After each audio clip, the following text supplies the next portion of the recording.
Welcome to the solo episode of the show. I wanted to talk about something that's been on my mind and on my heart to share more. And it's really because I've been working on the modules. I've been recording the modules for my anxiety recovery course.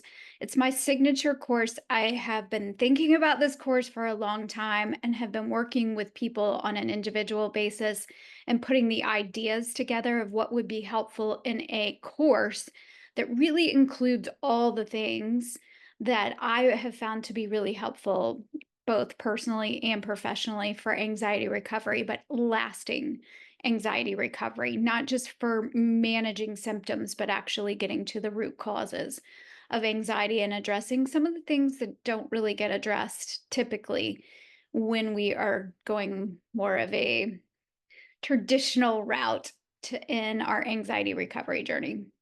So I've been thinking about some things. Well, I've been thinking about it a lot because I'm recording those modules, but one thing that keeps kind of resonating and ruminating with me is the need to be able to actually listen to our body, but listen with compassion and listen in a different way than we typically do when we're feeling chronically anxious. And it's this interesting balance because you've got all the cellular danger signaling going on. So it's difficult to listen to our bodies when our bodies are very uncomfortable, whether they're uncomfortable because of mental health or mood or from chronic health issues or whatever's going on. It can be difficult to sit with that and really listen to our bodies. So I had some thoughts about that. It's a part of what's in the course that I wanted to extend here or just talk about a little bit here. So I'm going to talk about what I have found that is helpful or what's necessary in order for us to be able to listen and actually listen like the amygdala. So I, as a practitioner, I find myself, I really like to tune into what people are saying and listen like the amygdala. And the amygdala is the part of the brain that's often called the fear center. But what are the threats? Like what is it that's feeling so threatening in this person's life? So when we turn that kind of inward and have more interoception, which is just the ability to tune in and sense what's happening inside of our body in any given moment, the ability to tolerate that, because when we're having uncomfortable sensations and thoughts and feelings in the body, it can be challenging. So we just increase that interoception by a few seconds, a few minutes, and over incrementally, it can get better. So, I wanted to talk about some of the things that I have found are important in order to be able to do that. And sometimes in the therapy world, we talk about it in terms of resourcing.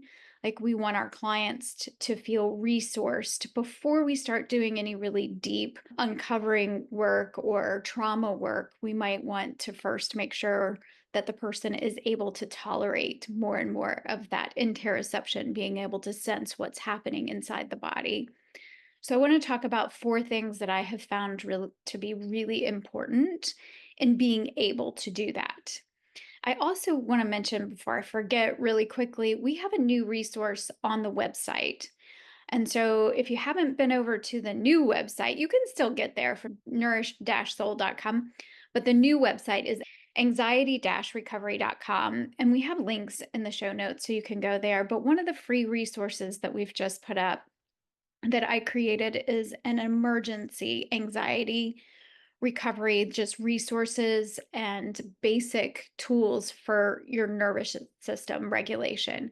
And that is free. You don't have to put an email address in to get it. It's not to boost up our number, anything like that. So please feel free to share that if you have anybody that might benefit from having those resources. It's not an exhaustive list, but it will help people, especially people who are early in their anxiety recovery journey. So that is a new resource that's up for that.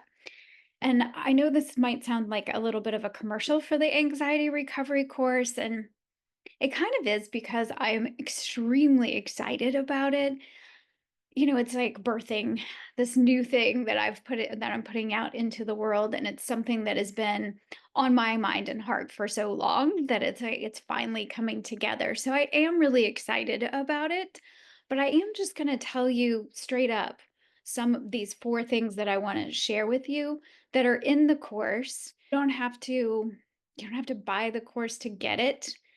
I want you to be able to have this information. So I'm going to briefly talk about the first three, and I really want to talk about the fourth one because I think it's the fourth one is the one that is most related to quantum mental health. And since this is the quantum mental health podcast, I wanted to spend a little more time on that one. But the first is take responsibility. So again, this is about being able to listen, but like listen to your own unique nervous system. Listen to what's happening inside of your body in a different way than you maybe are used to, because we're used to listening, but listening in a way to get rid of symptoms rather than to work with the body's natural wisdom. So this is about listening with and tuning into that natural wisdom and your body's innate ability to heal, but listening with a lot of compassion. And the reason the first thing that this came up is like, okay, well, number one is really about taking responsibility. And what I mean by that is taking responsibility for if I'm going to heal, it's going to have to be from me. And hear me now when I say that does not mean that don't get practitioners to help us or go to the doctor or do whatever the stuff that we do. We still can get resourced and have information and companioning and advice even from health practitioners that are working with us, but you will listen differently, and different information will come to you when you open up in this way, when you take full responsibility for everything in your life, including your health. And the reason that I thought about this is a couple of years ago, maybe a year and a half ago, I asked my son, which some of you, if you're new here, my son is how I ended up learning about applied quantum biology. So his chronic health issues and all of the things that had going on. And so I asked him, what do you feel like of all the things that we tried, which we tried all the traditional allopathic route as well as alternative, and he ended up learning a lot of the quantum health practices from me, and he completely changed his diet. A little bit influenced by me, but mostly he decided to do that. And then he went to meet stock with me last year and listened to Sean Baker, and Sally Norton was really sweet to him. Like everybody was very embracing and kind to him. So he heard me speak there, but he also heard some other people speak and was really even more committed to some of the practices, and particularly around nutrition. So I said to him, "What of all of that do you think was the most helpful?" And he said, "Honestly, me." And that, what was the most helpful? Me. Okay. What do you mean by that? And he said, "But when I just made a decision that I was going to have to really heal myself." Basically, he didn't say heal myself. I can't remember his exact words, but I hear this over and over and over again. So not only in my clinical work have I heard this over and over again, but when I used to work with a lot of teenagers, and I still work with young adults. But when I was working with teenagers that had chronic anxiety and then they would get better, I interviewed them afterwards and said, can you tell me like the things that were helpful? And bless them, most of them were like, well, you were helpful, but it's not that therapy isn't helpful, because back then I was doing really more traditional, but it was holistic psychotherapy, but still kind of more traditional stuff. But I did a lot of interviewing of them. And then over time, I've also interviewed people who've changed their diet specifically for mental health, and interviewing, obviously, for 3 years, interviewing on the podcast. I had 113 episodes on the Nourish Soul podcast, and many of those were people who had chronic health issues, that had were on a healing journey. Some of the ones that come to mind right now, like Ribeye Rach, I remember her talking about this, and Samantha Wilson and several other people would specifically say there was a moment, maybe it wasn't a moment, maybe it was over a little period, but there was this pivotal time where they realized they were going to all these different practitioners, they were getting different diagnoses, they were doing all of stuff and trying all these different therapies and some of 'em many surgeries, different kinds of those kinds of things, and they one day realized, "If I'm gonna heal, it's gonna come from me. Like, I have to take full responsibility for my own health here. None of this stuff is actually really moving the needle, isn't really taking me to where I'm they're certainly not to a place where they feel like they're in recovery from whatever the chronic illness or a lot of that was around mental health, right? So we're talking about anxiety recovery. One of the pieces is to take full responsibility for your health and to realize that all healing is inner healing and is our own self-healing. So even when we have practitioners that help us, even if we have a surgery, whether that surgery is successful or not, or our body responds well to it or not, is an internal process. We either embrace it and accept it, and all healing has this inner healing component to it. So that's what I mean by that. And then the second one is really something I learned from my personal journey, and that is clean your brain. Might be helpful if I tell you all four, like to list it out for you. So the first one's take responsibility. The second one is clean your brain, and that really has to do with reducing inflammation. The third one is come up for air, and the fourth one is understanding our electric body. So we talked about the first one. The second one is cleaning your brain. I didn't think, oh, I need to clean my brain so that I can understand this stuff, particularly when I started studying applied quantum biology. It's just what happened. So the more I just really out of blind faith and some intuition, I started following the quantum health practices. Even before I started studying applied quantum biology, I had already started kind of wrapping my brain around mitochondrial health and had started just practicing, particularly going out in the morning for early morning light exposure before I turned on computer or TV or looked at my phone or any of that. I just started doing some of the practices. And what I noticed is that the more I was able to clean my brain and reduce inflammation, the easier it was to digest the information. And the more I could catch on a little quicker with all of the components and the pieces, and not that you have to understand the science, but there is something really important about being able to clean your brain. So that's the second piece. And what's important about cleaning the brain too, and I'm not just talking about the brain, because really it's inflammation and reducing inflammation in the body. So all inflammation, well, all disease, I should say virtually all disease, because there may be some disease out there, I'm not sure, but all chronic disease starts with inflammation. So when you think about, okay, well, what is inflammation? Well, that's reactive oxygen species, or what's often called as, free radicals. Okay, well, what's reactive oxygen species? How does that happen in the body? That's a lost electron.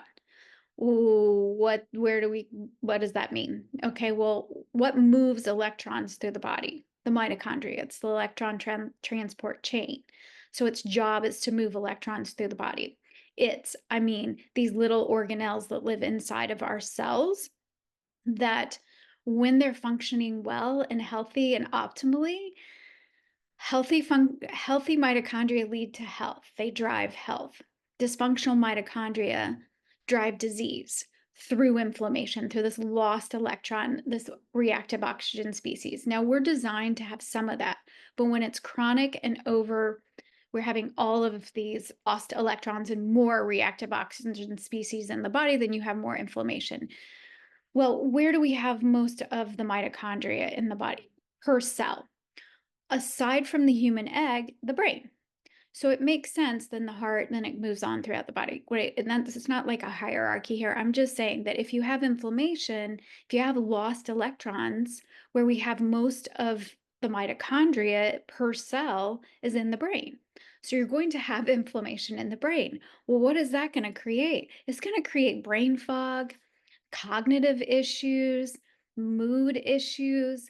And then with all of this, your body is trying to tell you that you've got this chronic inflammation. You're going to have more cellular danger signaling, which increase that anxiety is part of that picture. And a lot of us, that's what chronic anxiety ends up being. That's the cause of it.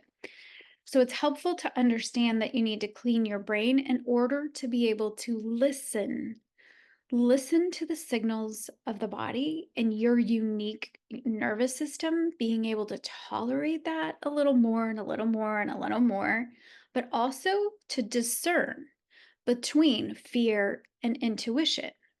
That discernment comes with more clarity, more coherence in the body, more heart rate variability, all of those things. Well, how does that happen from cleaning the brain? So it's they kind of go hand in hand. So at first, at least for me, it was kind of a blind faith situation and a little bit of intuition. But then how do you actually listen to the intuition and discern between what is intuition and what is fear? So that's what I have to say about that for now. Then the third thing was come up for air. And this just came to me on a run. I was running and I have this route that I run and I go to a little boutique hotel motel, I guess it is, but where I run, they have a big sign, and I don't even know the name of the hotel. That's embarrassing, but that has sea animals on it, and there's a sea turtle. And the sea turtle reminds me of my best friend that died, Angela. And so I always think, well, I don't really, this is a normal conversation in my head when I'm running. Do I really want to run outside the neighborhood today or just stay in the neighborhood? No, I want to go out because I want to see Angela. Well, I'm not seeing Angela, I'm seeing the turtle. I want to see the turtle, but it's just reminds me of her. And even when I run with my neighbors, my friends, we all go to the turtle, we touch the turtle. And that's just, we have to at least go to the turtle, is kind of when I first started running. I was like, I have to at least get to the turtle. So I was touching the turtle on a run, and the turtle is actually coming up for air. And I was thinking about this listening and listening to our nervous system and how that can be really challenging when we have a lot of toxic stress and unprocessed trauma and all the things. And I was saying, Ange, talk to me. Like, what is it? What else do people need to know? As I'm creating this course, I want it to be really helpful for people. What am I missing? What am I leaving out? And I touch the turtle and I see that it's coming up for air. And I was like, come up for air? You, you want me to tell people to come up for air? Like, what does this mean? But I started thinking about it on the rest of the run.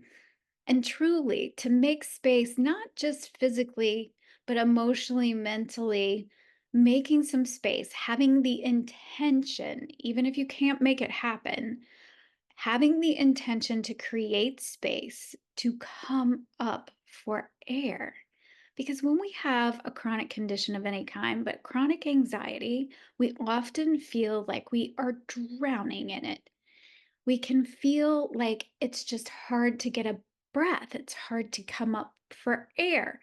So, having the intention that you're going to create the space to be able to come up for air and listen to your body, but with more compassion than you've ever listened to your body before, it's a different vibration. It's a different frequency that you're then able to, when I always say, just the path will rise to meet you. Like, have the intention, have the courage to take a step, and the path will rise. So when we take full responsibility and we're really starting to intuitively figure things out and clean our brain, then we have the intention to make space to come up for air. The information that starts coming to you is just different. And the way you're able to hear it and listen to the information that's coming to you is just different than when you feel like you're treading water and you can't come up for air. So that's why that one got added in. And then the fourth, where I really want to spend a little bit of time here before we wrap up, is your electric body. And I was going to start with this one, but I didn't start with this. If I had started with this one, I love it. I think it's really incredible the fact that we are electric beings first. And it's really that understanding that we're electric beings first that can put some of the puzzle together, that the pieces of the puzzle to make it a little more clear of why we might be having chronic anxiety. If I had started, I don't know that I could have started with that, is what I'm saying. And so, a few things that have to happen before that is really, taking responsibility and cleaning the brain and reducing some inflammation and just getting a breath and truly actually breathing differently, as well as just psychologically with an intention to come up for air. We actually do need oxygen. And so working with the breath can be a really important piece of that. But the fact that we're electric beings first really changed everything for me. I think because we are typically taught, from a mechanical or chemical perspective about what's happening inside the body. And it just did not occur to me that we are actually light. So that is why the anxiety recovery course, my light, LIGHT method, that's why it's called the light method, because we are light, you are light. And what I've found to be really powerful is tending to the light inside of us, really getting to know your own unique light, which has to do with understanding all about what's going on inside of your body. And the L in light does not stand for light. Actually, it stands for listen, which is why I'm talking about it here. The first part of the method is to learn to listen to your nervous system. The I is for integrate, and it's all of the quantum health strategies to integrate those in. And we talk all about light and anxiety. So we do talk about light, but not until integrate. And just in case you're worried about what, or you're not worried, but you're interested in what the GH and T, G is for grounding, H is for healing shame patterns, and T is for transformation through self love. So has to do with my personal journey, but also, of course, my professional experience with anxiety recovery, but lasting anxiety recovery. And so, this piece of understanding that we make light inside of us and that we are that we're electrical first was really important piece to the puzzle. And I think anybody who takes the course, as you're going through the course, if you don't have 1,000 aha moments, you keep listening until you do, because it's like, oh my goodness, are you kidding me? Now I'm starting to understand a lot of why the traditional methods have not necessarily worked for lasting recovery, but also what to do instead. So, with understanding that we are electric beings, so we make water, our mitochondria make water. And it is not like the water that we drink. That water then gets structured all throughout the body. So when you could Google it right now, like how much water, when we say humans are mostly water, how much, and it would probably say somewhere around 60%. Well, yes, by weight, but by molecular count, we're actually more like 99% water. And the structured water is, again, not like the water that we drink, it's more crystalline. And so we know that from Dr. Gerald Pollack's work. He's the one that discovered this amazing water, and it's often called exclusion zone water or EZ water. And EZ, exclusion zone water, literally called that because it excludes anything that should not be there, which is magnificent. And we have this water all throughout our body. And exclusion zone water is full of electrons.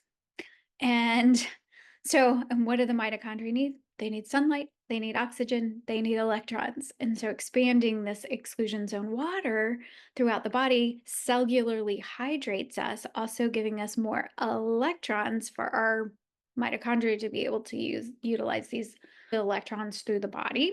So, but what's really cool about this water, and Gerald Pollack is the one that discovered this. If you put, so it's got it's full of electrons in the middle, and then it's got a line of protons. So if you stick a probe in the middle of the water and the probe that proton line on the edge there, it's enough electricity to light a light bulb.